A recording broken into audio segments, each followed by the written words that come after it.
5 alimentos que te ayudarán a dejar de roncar. Roncar es un padecimiento que muchas personas lo tienen, pero que seguramente no se dan cuenta si todo el tiempo duermen solo.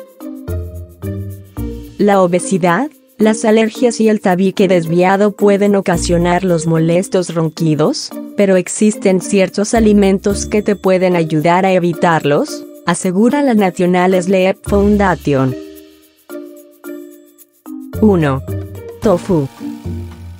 Relaja la zona de la garganta y permite que las respiraciones sean continuas y suaves durante el sueño. 2. Miel. Un estudio del Journal of Alternative and Complementary Medicine indica que este alimento es excelente para liberar las vías respiratorias. Los cantantes de ópera suelen utilizarla para relajar la garganta.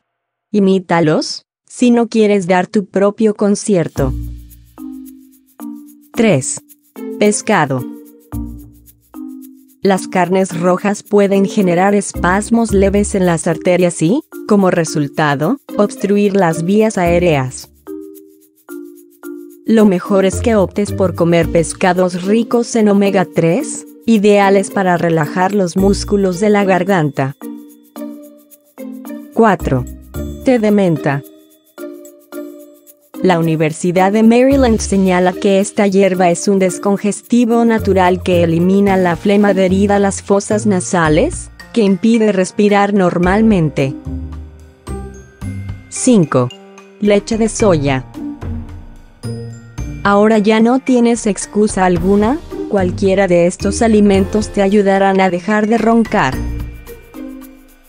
Si tienes alguna pregunta sobre este video, por favor déjala en los comentarios, trataremos de responder a la mayor brevedad posible. No olvides compartir este video en Facebook, Twitter y Pinterest.